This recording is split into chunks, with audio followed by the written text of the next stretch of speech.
Welcome to the Hembury Books Podcast. I'm your host, Jessica Muddett, and I'm the founder of hybrid publisher Hembury Books. Today, our guest is Dr Duncan E Graham, who is a Sydney writer, senior counsel at the New South Wales Bar, and a medical doctor. He co-authored Why Patients Sue Doctors, and his new book is called When the Dust Settles. For over a decade, Duncan acted almost exclusively in cases involving people suffering from asbestos-related diseases. His knowledge of the history of the asbestos industry, the medical issues concerning asbestos, the role of governments and big business, and the key issues in asbestos litigation is unparalleled. His practice now focuses on medical negligence and complex medical device class actions. He has represented hundreds of people injured through the negligence of hospitals and doctors, and thousands more injured from harmful medical products. Thanks a lot for coming on the show, Duncan. Thanks for inviting me, Jessica. Your book, When the Dust Settles, came out a couple of months ago. How have things been going? They've been going very well.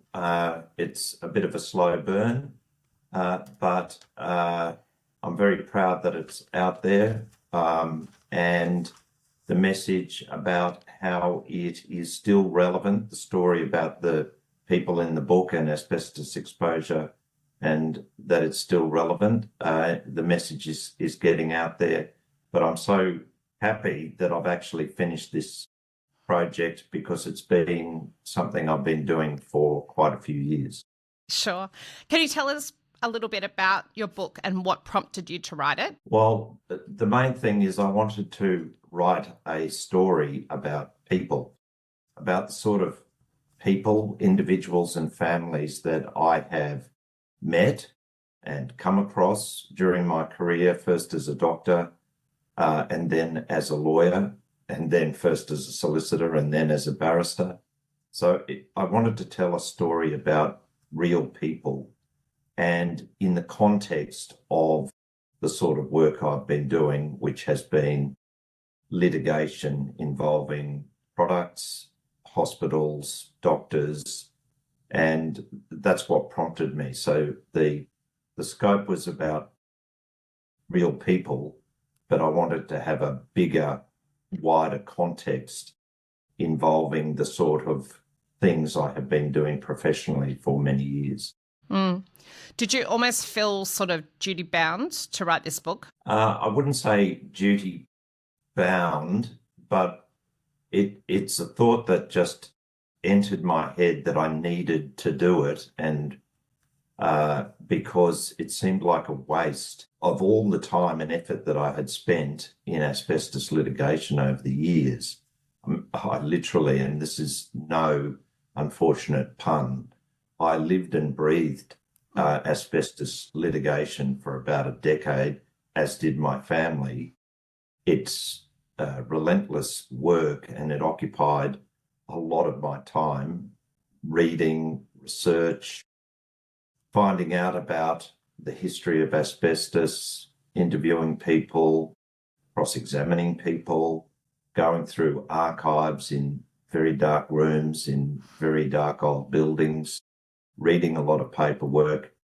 And it just seemed to me to be a bit of a waste not to tell the story. So whether that's, Jessica, being duty bound or feeling duty bound, I don't know, but I certainly was driven to tell this story.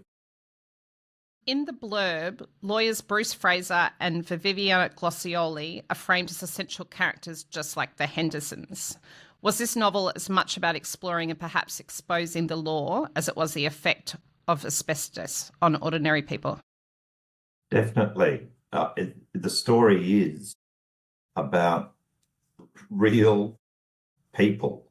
That is not only the Hendersons, James and Jenny and their family, and the ordinary everyday people that I have come across in my profession and that people in the community can relate to.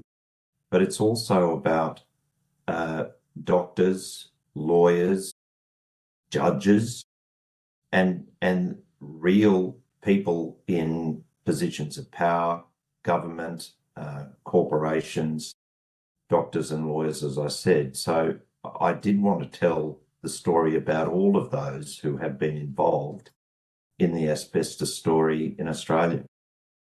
Why did you decide to write a novel?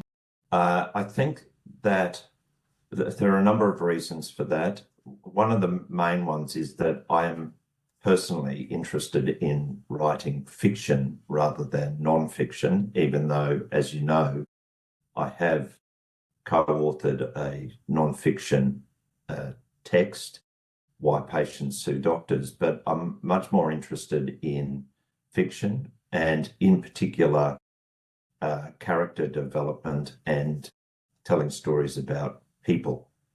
I am interested in people.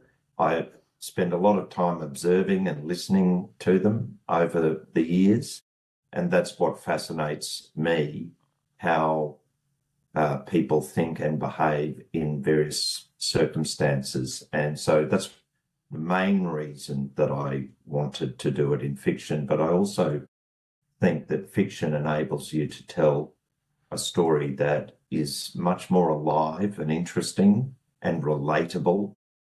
There are some dense moments in the book, but I think that fiction gives you that contact and relatability with the reader that non-fiction doesn't. And because the book is based upon real events, real research, as in medical research, and real circumstances, it has that element of truth that people can relate to. But as I said before, I can explore what made people tick and why things happened much more easily using fiction.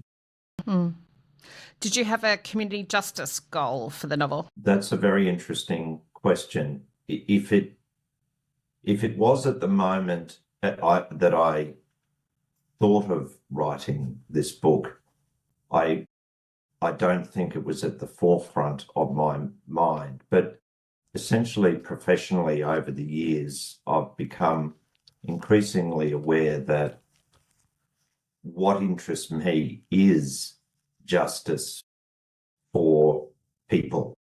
I've always supported the underdog, and I think there is an element that people who have put their trust in government and in big business get sucked into trusting government and corporations by PR, marketing and spin, and hope that they're being looked after by others when they're not. And that sense of unfairness and taking away the element of choice for people to decide whether they want to accept a risk of harm or not is something that I think needs to be told and people need to be reminded of again and again.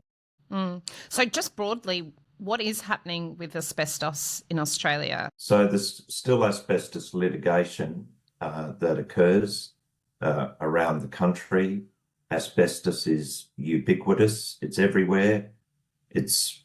Everyone would know about fibro cement, asbestos cement houses. They're in all suburbs in every state and territory in Australia. Acres of housing that was built, particularly after the Second World War, using asbestos cement. And even later, when there were brick houses, there's plenty of asbestos cement boards that were used in things like eaves. And that's present. And those buildings are still there. Most people would also know that when you have buildings demolished or renovations, there's often asbestos-containing products that needs to be removed. So it's there. More latterly, last year, there was the asbestos cement, asbestos-containing product debris that was found in the mulch, I believe, in children's playground, which created quite a furore. And so it's still there. People are still being harmed by it. People have to be careful. There's still litigation and people are still developing mesothelioma, which is the universally fatal cancer specific to asbestos exposure from exposure that they had decades in the past. And obtaining compensation or any kind of form of justice is very fraught? These days, it's probably easiest, apart from some legal issues, and often there's scientific arguments about what lawyers call causation, whether negligent exposure to asbestos caused the particular disease. But through the efforts of many people and the lawyers who do this litigation acting for plaintiffs, there's a body of evidence that is available and used so that the same liability fights don't have to be fought anymore. So access to justice and compensation with damages is much more available to people than it was in the past, and at a time when I was doing it. So it's evolved and is easier, but it's never easy dealing with fatal illness, and there are often legal and scientific arguments that may still be deployed. You wrote, your first book is called Why Patients Sue Doctors, which is an incredibly powerful title, and it's your triple threat of being a lawyer and a doctor. Can you tell us about that? A lawyer, a doctor, and an author.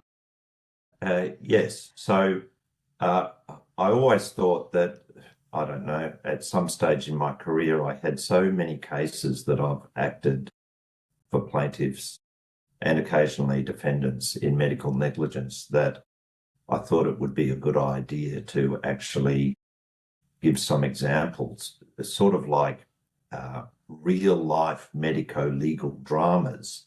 And that was an idea that I had, but through two experts that I had become quite friendly with and close, the late Bernard Kelly, who was a general practitioner, and David Richards, a cardiologist.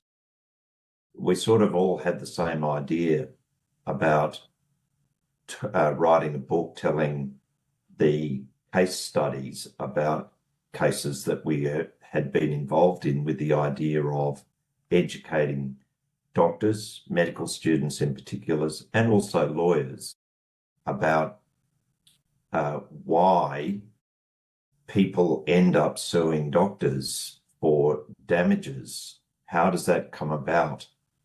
And what lessons could be learned on the part of hospitals and doctors to prevent litigation occurring so that deaths and sometimes very serious injuries don't occur during the course of treatment, when doctors, as you know, are meant to do no harm, but end up harming through inadvertence or carelessness.